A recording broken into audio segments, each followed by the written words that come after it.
الحمدللہ الحمدللہ رب العالمین الصلاۃ والسلام علی رسولہ الکریم فاعوذ باللہ من الشیطان الرجیم بسم اللہ الرحمن الرحیم۔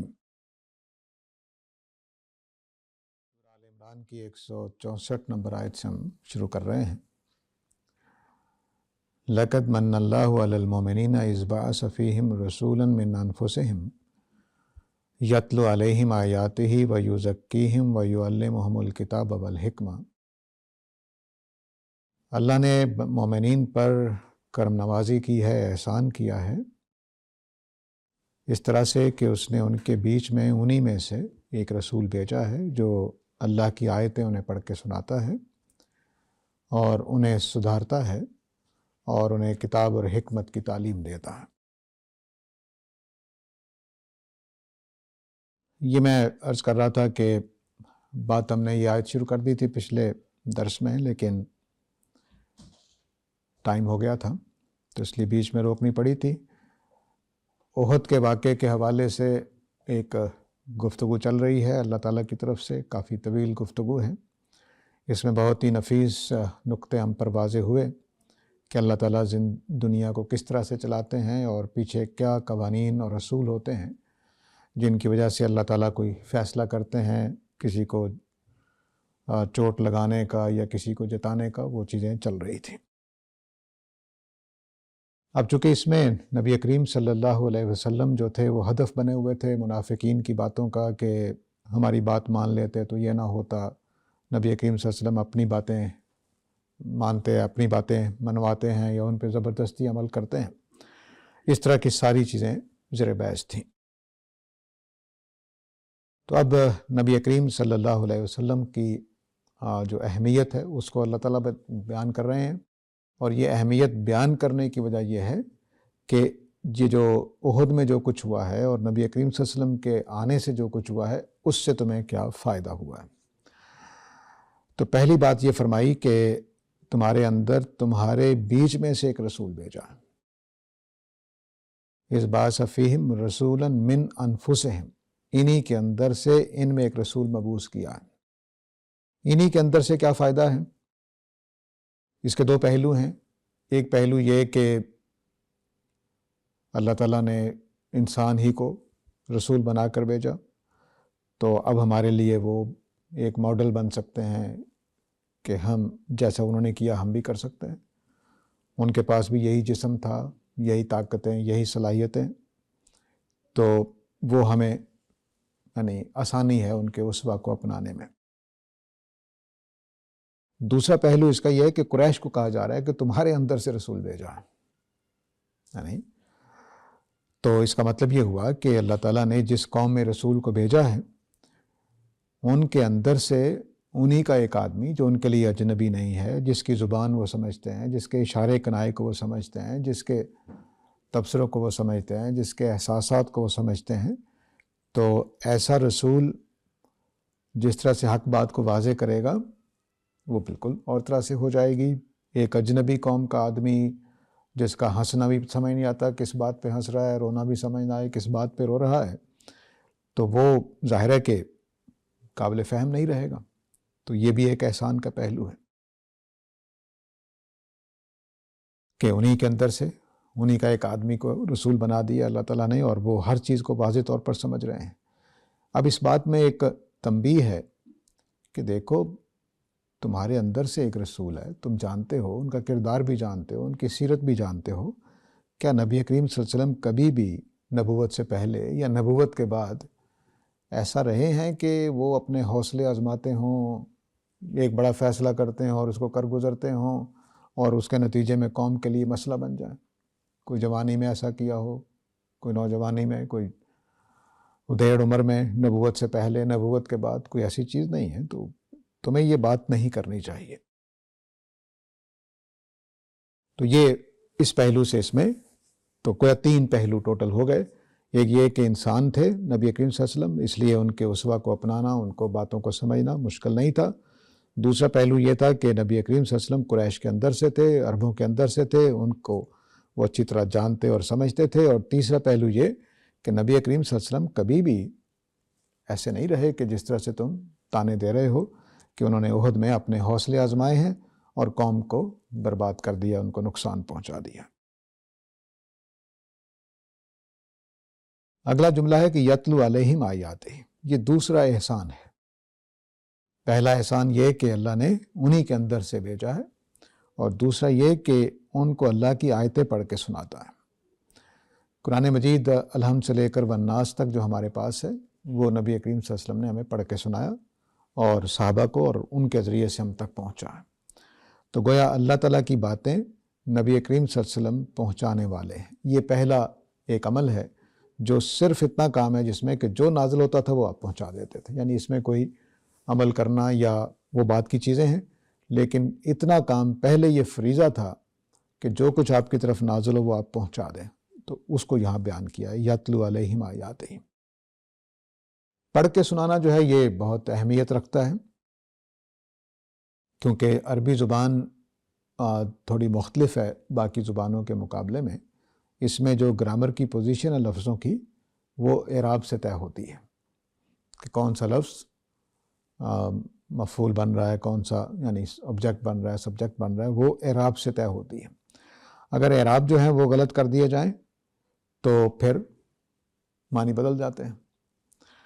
تو ہمارے ہاں جو بچپن میں جب قرآن مجید وغیرہ پڑھایا گیا تو ایک آیت کے اوپر کہا گیا تھا کہ انما یخش اللہ من عبادہ العلماء، تو یخش اللہ، اللہ کے لفظ پر زبر ہونی چاہیے اور علماء کے اوپر پیش ہونی چاہیے۔ اگر الٹ کر دیں گے تو اللہ تعالیٰ علماء سے ڈرتے ہیں، یہ مطلب بن جائے گا، نعوذ باللہ من ذالک۔ تو اس طرح سے عربی زبان میں یہ صرف زبر اور زیر سے انما یخش اللہ، اللہ سے ڈرتے ہیں، من عبادہ العلماء، اس کے بندوں میں سے جو سمجھنے والے، جاننے والے ہیں۔ اور اگر کر دیا جائے انما یخش اللہ تو اللہ تعالیٰ معاف کرے، اللہ تعالیٰ ڈرتے ہیں من عبادہ العلماء، اپنے بندوں سے، تو یہ مطلب بن جائے گا، تو یہ کفر کا جملہ بن جائے گا۔ تو اعراب جو ہیں وہ ہر جگہ اتنی نزاکت نہیں ہوتی، لیکن بہرحال معنی بدل سکتے ہیں۔ تو اس لیے تلاوت کر کے قرآن سنایا گیا ہے، پڑھ کے سنایا گیا، تاکہ پڑھنے سے اعراب بالکل واضح ہو جاتے ہیں کہ یہاں کیا بولا گیا ہے، کیا نہیں بولا گیا ہے۔ تو یہ دوسرا احسان۔ دو باتیں اس میں بھی میں نے عرض کر دیں، ایک یہ کہ قرآن مجید جو اترا تھا وہ پورے کا پورا پڑھ کے سنا دیا گیا، اور دوسری بات اس میں کہ پڑھ کر سنایا جا رہا ہے تاکہ اللہ تعالیٰ نے جو اعراب لگائے ہیں وہ منتقل ہوں، قرات اسی کو کہتے ہیں۔ وَيُزَكِّيهِمْ، یزکیہم کے اوپر اکثر بات میں نے کر دی تھی۔ اس کے معنی بہت گہرے بھی کر دیے گئے، بہت ہلکے بھی کر دیے گئے۔ اس کا اردو میں جس کو ہم کہتے ہیں تزکیہ نفس، اسی معنی میں لیا جاتا ہے۔ اصل میں قرآن مجید کی آیتیں پڑھ کر جب پیغام خدا کا دیا جائے گا تو اس کو کچھ لوگ قبول کریں گے، فطری سی بات ہے، کچھ رد کریں گے۔ جو قبول کریں گے وہ یزکیہم ہو جائے گا ان کا۔ اللہ تعالیٰ کے رسول آئے، انہوں نے آ کر قرآن کی آیتیں پڑھ کے سنائیں کہ آج میرے اوپر یہ کلام نازل ہوا ہے، اگلے دن فرمایا میرے اوپر یہ کلام نازل ہوا ہے، لوگوں نے سوال کیے، اس کے جواب میں فرمایا کہ یہ قرآن نازل ہوا ہے، تو اس کا نتیجہ کیا نکلے گا کہ کچھ لوگ ان باتوں کو ماننے لگ جائیں گے۔ یہ ماننا جو ہے اس کو یزکی سے بیان کیا جاتا ہے۔ تو پہلی کام کیا تھا کہ آپ آیتیں پڑھ کے سناتے اور لوگ ان آیتوں کو مان کر دائرہ اسلام میں داخل ہوتے، تو یہ تزکیے کا پہلا عمل ہے جو شروع ہو جاتا ہے۔ اس کا مطلب کیا ہوا؟ اس کا مطلب یہ ہوا کہ جو آدمی قرآن کی دعوت کو قبول کرتا ہے تو وہ اس بات کا اقرار کرتا ہے کہ میں آج سے اپنے آپ کو قرآن کے مطابق کرنے کے لیے تیار ہوں۔ یہ یزکیہم ہے کہ میں اب اپنی اصلاح کے لیے تیار ہوں، اپنے آپ کو تبدیل کرنے کو تیار ہوں، اپنی خرابیاں دور کرنے کو تیار ہوں، اپنا ایمان درست کرنے کو تیار ہوں، جو میری غلط آراء اور اوپینینز بنی ہوئی ہیں ان کو ٹھیک کرنے کو تیار ہوں۔ تو یہ تزکیہ، تو اس تزکیے میں داخل ہونے والا آدمی گویا اللہ تعالیٰ کی اس سفر کی طرف چل پڑا جس کو آگے کچھ مزید چیزوں کی ضرورت ہے۔ اب جو آدمی قرآن مجید کی دعوت سن کر ایمان میں داخل ہو گیا، اس نے قرآن مجید کی دعوت کو قبول کر لیا، تو اب اس کو مزید دو چیزوں کی ضرورت ہوتی ہے۔ اس کو فرمایا وَيُعَلِّمُهُمُ الْكِتَابَ وَالْحِکْمَةَ، اور نبی کریم صلی اللہ علیہ وسلم جو ہیں وہ ان کو کتاب اور حکمت کی تعلیم دیتے ہیں۔ یہ تزکیے کے سفر جو اس نے شروع کیا ہے اس کو مکمل کرنے کے لیے ضروری ہے کہ مثال کے طور پر میں نے اللہ کو مان لیا تو اب کرنا کیا ہے؟ مان لیا میں نے اللہ کو، توحید اختیار کر لی، تو کیا اس کے بعد کیا مجھ سے مطالبات ہے؟ اس کو پھر اللہ تعالیٰ نے 2 لفظوں میں بیان کیا ہے کہ یہ نبی کریم صلی اللہ علیہ وسلم یہ 2 چیزیں بھی سکھاتے ہیں۔ کتاب جو ہے جس طرح بک کے معنی میں آتا ہے اسی طرح یہ قانون کے معنی میں بھی آتا ہے۔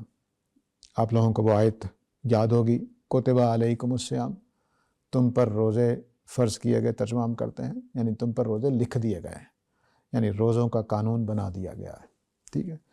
اس سے جو کتب علیکم وہ کتاب ہی ہے، تو اس سے پھر قانون کے معنی اس کے اندر آ جاتے ہیں۔ تو یعلمہم الکتاب کا مطلب ہے کہ نبی کریم صلی اللہ علیہ وسلم اللہ کی شریعت سکھاتے ہیں، قانون سکھاتے ہیں کہ تم نے نماز کیسے پڑھنی ہے، روزہ کیسے رکھنا ہے، جرم ہو جائے تو کیا کرنا ہے، توبہ کیسے کرنی ہے، توبہ کا قانون کیا ہے، یہ ساری چیزیں نبی کریم صلی اللہ علیہ وسلم سکھاتے رہے، قرآن کے ذریعے سے بھی اور اپنے عمل کے ذریعے سے، جس کو ہم سنت کے طور پر جانتے ہیں۔ تو تعلیم کتاب یہ اس بات کا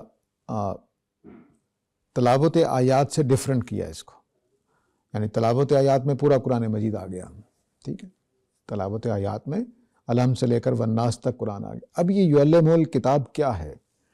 یہ اس بات کی نشانی ہے کہ یہ قانون کی تعلیم قرآن سے بھی ہو سکتی ہے اور قرآن سے باہر سے بھی ہو سکتی ہے، کیونکہ یتلو علیہم آیات میں سب کچھ آ گیا، اس میں جو شریعت آنی تھی وہ بھی آ گئی، جو اس میں ایمان کی بحثیں آنی تھی وہ بھی آ گئیں۔ تو اب تعلیم کتاب الگ سے کیوں ہے؟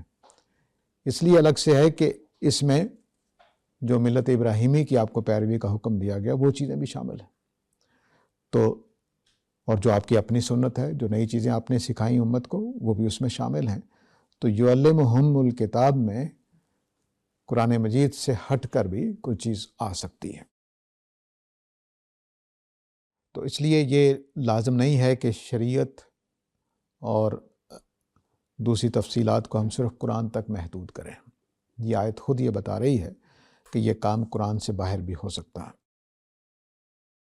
والحکمہ، تو کتاب کا مطلب تو ہو گیا شریعت، اور حکمت کا مطلب جو ہے 2 پہلوؤں سے قرآن میں استعمال ہوا ہے، ایک ایمان کے معنی میں، یعنی اس کے اندر ایمانیات کی چیزیں موجود ہیں، اور دوسرا اس اخلاق کے معنی میں، صبر کیا ہے، سچ بولنا کیا ہے، اس طرح کی چیزیں وہ حکمت کے اندر آئیں گی۔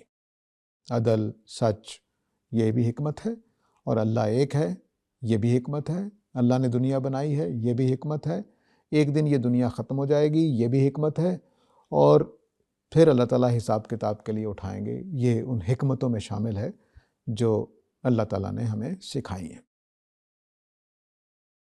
حکمت کا ترجمہ لوگوں نے فلسفی بھی کیا، بعض لوگوں نے، کہ قرآن مجید فلسفہ بھی دیتا ہے، اس میں کوئی شبہ نہیں کہ اگر فلسفے کو اپنے سادہ حکمت کے معنی میں لے لیا جائے، دانائی کے معنی میں لے لیا جائے، تو قرآن مجید اپنی دانائی پیش کرتا ہے، اس میں کوئی شبہ نہیں۔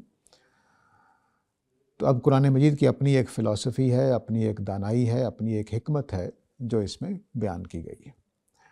تو اب یہ جو 2 چیزیں ہیں جو نبی کریم صلی اللہ علیہ وسلم نے سکھائیں، وہ تزکیے کے بعد ہے۔ قرآن مجید نے خود جو اللہ تعالیٰ کی ترتیب ہے وہ یہی ہے، میں نے پہلے بھی پچھلے درس میں بھی عرض کیا تھا کہ قرآن مجید نے جو اللہ تعالیٰ جب جملہ بولتے ہیں تو اس میں یتلو علیہم آیاتہ کے بعد تزکیہ ہے، لیکن ابراہیم علیہ السلام کی جو دعا پیچھے گزر چکی سورہ البقرہ میں، اس میں تزکیہ اینڈ پہ بیان کیا، وہ ابراہیم علیہ السلام کی ترتیب ہے۔ ان کو معلوم ہے اس کا مطلب کیا ہے، ظاہر ہے ایک جلیل القدر رسول ہیں، لیکن انہوں نے جو پوزیشن رکھی ہے وہ آخری مقصد اس کو بنایا ہے، تاکہ یہ جو کچھ نبی کریم صلی اللہ علیہ وسلم آ کر کریں گے اس کے نتیجے میں قوم سدھر جائے گی، لیکن اللہ تعالیٰ نے اس کی ترتیب کو دوسرے پہلو سے رکھا ہے کہ تلاوت آیات سے ہی تزکیہ شروع ہو جاتا ہے، باقی اس کی تکمیل جو ہے وہ کتاب و حکمت کی تعلیم سے ہوتی ہے۔ اب یہ تیسرا احسان ہو گیا۔ پہلا احسان یہ کہ انہی کے اندر سے ایک رسول بھیجا، دوسرا احسان یہ کہ اللہ کی آیتیں ان کو پڑھ کے سناتا ہے، تیسرا احسان یہ کہ تزکیے کا موقع دے رہا ہے، اور چوتھا احسان یہ کہ کتاب و حکمت کی تعلیم دیتا ہے۔ وَإِن كَانُوا مِن قَبْلُ لَفِي ضَلَالٍ مُبِينٍ، حالانکہ وہ اس سے پہلے واضح طور پر گمراہ تھے یعنی اللہ کی اس کتاب سے، اللہ کی اس شریعت سے اور اللہ تعالیٰ کی آیات سے جو رہنمائی ان کو مل رہی ہے اس سے محروم تھے۔ اب یہ جو پورا مقام ہے، جو پوری جو آیت ہے، وہ اس لیے تلاوت کی گئی ہے یا یہاں رکھی گئی ہے کہ تم اس رسول کے خلاف باتیں کر رہے ہو۔ خدا کے اس احسان کو فراموش کرنے والا ہی ایسی باتیں کر سکتا، تو تمہیں بجائے اس کے کہ تم اس رسول کے احسان مند ہوتے، تم تانے دے رہے ہو، باتیں بنا رہے ہو۔ تو یہ یعنی اس کا جو مرکزی بات ہے جس کے لیے اس کو یہاں پہ رکھا گیا ہے وہ یہ ہے۔ اب یہ ظاہر ہے کہ اس طرح کے جملے جو ہیں وہ خود اپنے اندر بہت ساری حکمتیں رکھتے ہیں۔ ان حکمتوں میں ایک بات یہ سامنے آ رہی ہے کہ اگر اللہ کے رسول کوئی ایسا کام دیں، ایسا حکم دیں جس سے قوم کو نقصان ہو جائے تو کیا کریں گے؟ رسول سے لڑ پڑیں گے؟ نہیں، ایسا نہیں ہونا چاہیے۔ یہ اس کے اندر تعلیم نکل رہی ہے کہ اللہ کے رسول جو ہیں وہ آگے بتائیں گے اللہ تعالیٰ کہ وہ کس پیچھے ہی بتا چکے ہیں کہ تمہاری اپنی غلطی تھی، لیکن رسول اگر فرض کر لیجئے کہ رسول کی طرف سے بھی اقدام ہوتا تب بھی جو احسان ہے اس کی وجہ سے تمہیں ایسا نہیں کرنا چاہیے تھا۔ جو رسول کا مقام ہے وہ تمہیں جس چیز کی تعلیم دینے آئے ہیں وہ یہ ہے، وہ حوصلے آزمانے نہیں آئے، وہ تمہیں گھر سے نکال کر میدان احد میں لے جا کر مروانے نہیں آئے، ان کا کام اصل میں یہ ہے۔ اب اللہ تعالیٰ نے ان باتوں کو جو پیچھے پس منظر میں چلی آ رہی تھیں احد کے واقعے کے بعد، جس میں بہت ساری باتیں اللہ تعالیٰ نے واضح کر دیں کہ ہمارے بھائی یہاں رہتے تو نہ مارے جاتے، ہم اگر ہماری بات مان لی جاتی تو یہ 70 لوگ شہید نہ ہوتے، اور اس طرح کی ساری باتیں، اور نبی کریم صلی اللہ علیہ وسلم ہمارا اس میں کوئی رول نہیں مانا نبی کریم صلی اللہ علیہ وسلم نے، وغیرہ وغیرہ ساری باتیں ہم کر چکے ہیں، اس کو اب سامنے رکھی اور فرمایا اولما اصابتکم مصیبت قد اصبتم مثلیہا، کیا جب تمہیں ایک مصیبت لاحق ہوئی جب کہ تم ان کو دگنی مصیبت پہلے دے چکے ہو، یعنی بدر کی طرف اشارہ ہے کہ بدر میں تم ان کو دوہرا نقصان پہنچا چکے ہو۔ اب تعداد کے اعتبار سے تقریباً برابر شہداء کی تعداد بتائی جاتی ہے، لیکن یہ بھی امکان ہے کہ اللہ کی گنتی میں تعداد زیادہ ہو مرنے والوں کی، جو بدر میں ان کے لوگ مارے گئے تھے، اور یہ بھی ممکن ہے کہ چونکہ وہ سارے کے سارے لیڈر مارے گئے تھے، یہاں تو عام سپاہی بھی شہید ہوئے تھے، یعنی صحابہ عام نہیں، عثمانی میں نہیں بول رہا، یعنی کوئی لیڈر لوگ نہیں تھے، لیکن وہاں پر تو سارے لیڈر مارے گئے تھے، عتبہ، شیبہ، ابو جہل سب مارے گئے تھے۔ اس پہلو سے اللہ تعالیٰ کہہ رہے ہیں کہ تمہیں ایک مصیبت آئی ہے جبکہ تم انہیں 2 مصیبتیں دے چکے ہو، تب بھی جھگڑا کر رہے ہو، یعنی یا تو یہ نا کہ انہوں نے زیادہ نقصان پہنچا دیا، چلیے بہرحال آ گئی مصیبت، تو قل تم انا ھذا، تم یہ کہتے ہو کہ یہ کہاں سے آ گئی ہے۔ اب اس جملے کے اندر طنز ہے کہ آپ اللہ کے آخری رسول ہیں، اللہ کی طرف سے آئے ہیں اور کہہ رہے ہیں جی اللہ تعالیٰ ہی ہمیں احد میں لے کر آیا ہے، اللہ کے حکم سے ہم نکلے ہیں، تو پھر یہ شکست کیوں ہو گئی ہے، یہ نقصان کیوں ہو گیا۔ شکست کے بارے میں واپس لیتا ہوں لفظ، پہلے بیان کر چکا ہوں کہ وہ چونکہ ہم سیرت میں پڑھتے ہیں تو اس لیے ذہن پہ یہ لفظ سوار رہتا ہے۔ دراصل شکست نہیں ہوئی تھی، بس 70 صحابہ شہید ہوئے، یہ نقصان زیادہ ہوا ہے اور اس سے زیادہ کچھ نہیں۔ تو انہوں آگے سے کہتے ہیں یہ کہاں سے ہو گیا؟ بھی آپ اللہ کے رسول ہیں، اللہ آپ کے ساتھ ہے، آپ دعوے کرتے ہیں کہ 3000 فرشتے 5000 فرشتے اتر آئیں گے، تو یہ مصیبت کہاں سے آ گئی؟ یہ اتنے لوگ کیسے شہید ہو گئے 70 کے قریب؟ تو اب اللہ تعالیٰ نے جو پیچھے باتیں کرتے آ رہے تھے اس کا خلاصہ کر دیا 2 لفظوں کے اندر، قل ھو من عند انفسکم، وہ تمہارے اپنی وجہ سے ہوا ہے، جس کو پیچھے اللہ نے بیان کر دیا کہ تم حوصلہ ہار بیٹھے تھے، تنازع تم جھگڑے میں پڑ گئے تھے کہ ٹیلے پر موجود رہنا ہے کہ نہیں موجود رہنا ہے، اور پھر تم مال غنیمت کے لیے اتر آئے تھے وہاں سے۔ یہ تینوں باتیں اللہ نے پیچھے بیان کر دی ہیں، ان تینوں کو صرف ایک جملے میں کہ وہ تمہاری اپنی وجہ سے ہوا تھا۔ اس بات کو یاد رکھنا ہے، من عند انفسکم۔ یہ سورہ نساء میں جا کر بھی ایک آیت جو ہے وہ اس مقام کی وجہ سے حل ہوتی ہے، ورنہ وہاں پر مفسرین کو کافی دقت پیش آئی ہے۔ قل ہوا من عند انفسکم، ان سے کہو کہ یہ جو نقصان پہنچا ہے تو وہ تمہاری اپنی وجہ سے پہنچا ہے۔ ان اللہ علی کل شیء قدیر، اللہ تعالیٰ چاہتے تو بچا سکتے تھے، چاہتے تو نہ بچاتے، کیونکہ وہ ہر چیز پر قدرت رکھتے ہیں۔ لیکن یہ اللہ تعالیٰ دو باتیں اکٹھی کر دی ہیں اللہ تعالیٰ نے کہ تمہاری اپنی وجہ سے ہوا ہے، اگرچہ اللہ تعالیٰ ہر کام کر سکتے ہیں۔ تو اس کے اندر قرآن مجید میں جب بھی دو باتیں اللہ تعالیٰ جوڑتے ہیں جن کا آپس میں جوڑ نہ ہو بظاہر، تو سمجھ لیجئے کہ اس میں کوئی بات پوشیدہ ہے جو ایک عرب کے لیے تو واضح ہوتی ہے، ہمیں اجمیوں کو تھوڑا غور کرنا پڑتا ہے، کیونکہ عربوں کے ہاں یہ عام طریقہ ہے کہ دو باتیں اکٹھی کر دیں گے، اب سوچنے والا خود سوچے گا، اور ان کی ٹریننگ ایسی تھی وہ فوراً پہنچ جاتے تھے۔ تو اب اللہ تعالیٰ یہ کہہ رہے ہیں کہ تمہاری اپنی وجہ سے ہے، میں چاہتا تو اس وجہ کے باوجود تمہیں فتح دلا دیتا۔ خالد بن ولید کے ذہن میں یہ خیال نہ آنے دیتا کہ وہ ٹیلے کے پیچھے سے حملہ کریں، میں اس چیز پر قادر ہوں، لیکن سبق سکھانے کے لیے لازم ہے کہ ہونے دیا جاتا۔ تو وہ آگے اللہ تعالیٰ بتائیں گے کہ وہ میرا اذن تھا اس میں، تو میں نے اس لیے، اور اذن کی وجہ بھی بتائیں گے کہ میں نے کیوں ہونے دیا سب کچھ۔ تو ان دو باتوں کو جو بظاہر کوئی تعلق نہیں آپس میں، ان کو اکٹھا کر کے اگلی بات کی تمہید باندھی ہے کہ جو کچھ ہوا احد میں وہ تمہاری وجہ سے ہوا، اور بلا شبہ اللہ تعالیٰ ہر چیز پر قادر ہے۔ چاہتے تو تمہاری غلطی کی اس وقت پکڑ نہ کرتے، لیکن خاص مقاصد کی وجہ سے اللہ نے ویسا ہونے دیا جیسا ہوا۔ اب دیکھیے، پہلا کہا کہ تمہاری اپنی وجہ سے، پھر کہا وما اصابکم یوم التقى الجمعان فباذن اللہ، جو کچھ اس جنگ کے دن ہوا تو وہ اللہ کے اذن سے ہوا۔ یہ وہ فرق ہے جس کو ہوا تمہاری وجہ سے ہے، لیکن اللہ تعالیٰ قادر تھے، روک سکتے تھے، لیکن اللہ نے اپنے اذن سے ہونے دیا۔ باتوں کو کس طرح سے دیکھیں جڑی ہوئی ہیں، بظاہر لگے گا کہ کھڑی ہوئی ہیں لیکن جڑی ہوئی ہیں، کہ اللہ تعالیٰ جو کچھ ہوا تمہاری وجہ سے ہوا، تمہاری غلطیوں کی وجہ سے۔ 3 غلطیاں پیچھے بیان کر دی ہیں، ان 3 غلطیوں کی وجہ سے ہوا۔ اللہ تعالیٰ قدرت تو رکھتے تھے کہ اس کو نہ ہونے دیں، لیکن اپنے اذن سے ہونے دیا۔ اب اس کی آگے حکمتیں بتائیں گے۔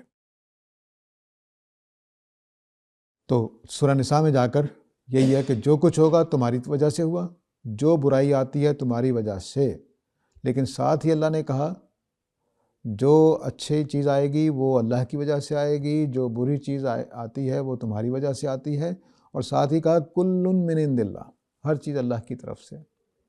تو وہاں لوگوں کو تضاد سا نظر آتا ہے، وہاں باذن اللہ کا مفہوم موجود ہے کہ جو بھی اچھی چیز آتی ہے وہ تو اللہ کی طرف سے آتی ہے، لیکن جب اس طرح کا نقصان پہنچے گا جیسا احد میں ہوا تو وہ تمہاری غلطی کی وجہ سے ہوگا، لیکن دونوں اللہ کی طرف سے آتی ہیں۔ ایک کے لیے اذن ہوتا ہے، ایک کے لیے اللہ آپ خود بھیج رہے ہوتے ہیں۔ تو وہاں پر بھی یہ بات جا کے آپ سمجھیں گے۔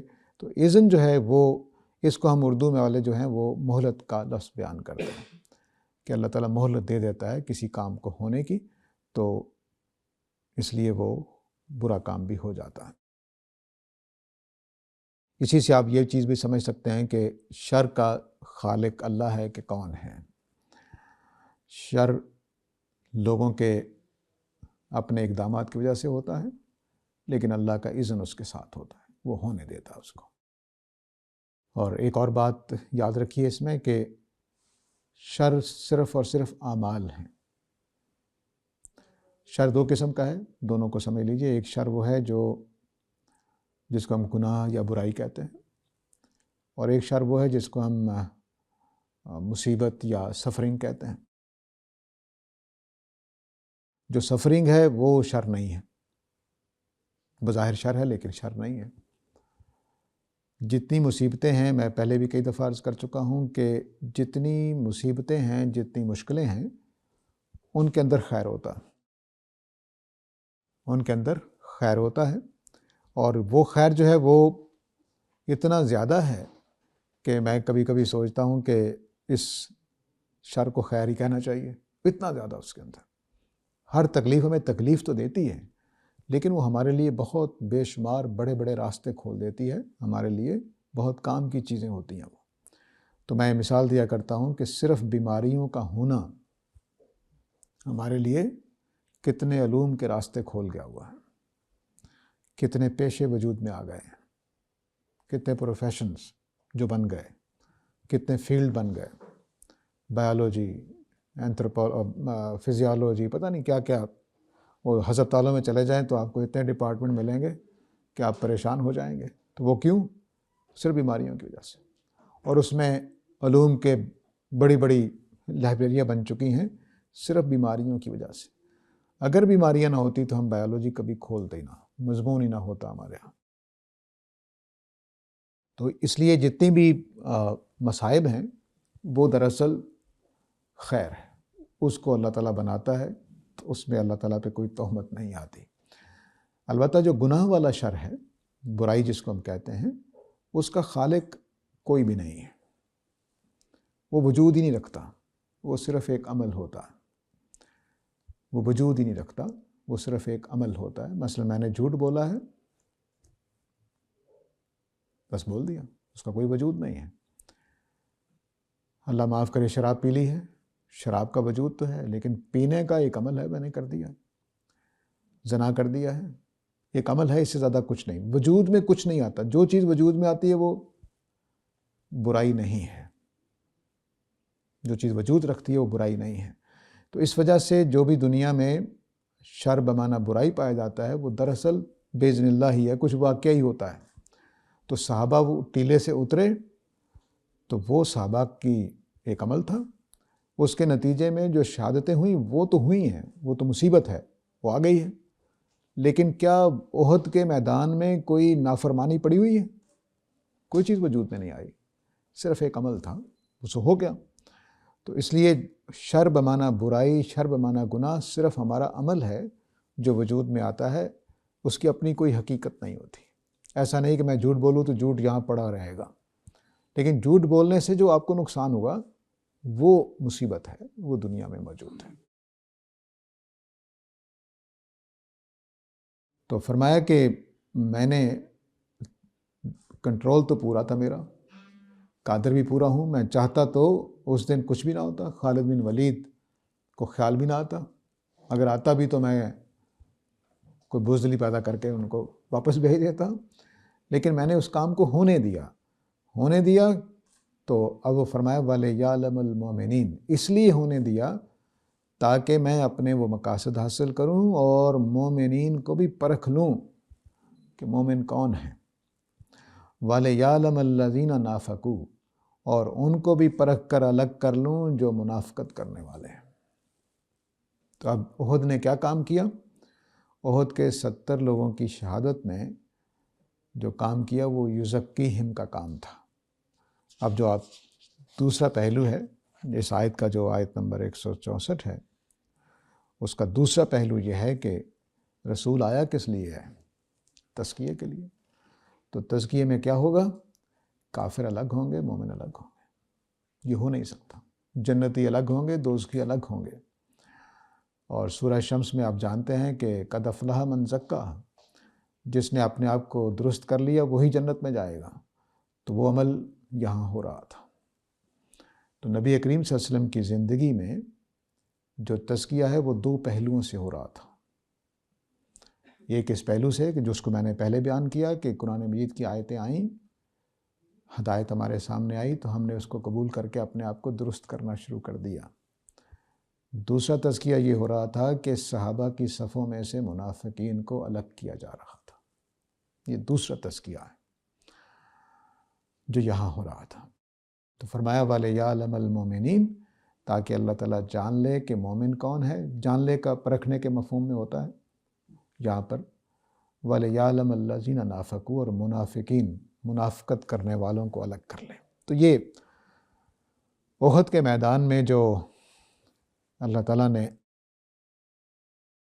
خالد بن ولید کو حملہ کرنے دیا اور 70 صحابہ کو شہید ہونے دیا، تو یہ ساری اس لیے کہ پیچھے جتنی کشمکش بیان ہوئی ہے وہ برپا ہو، ایمان والے الگ نظر آئیں اور منافق الگ نظر آئیں۔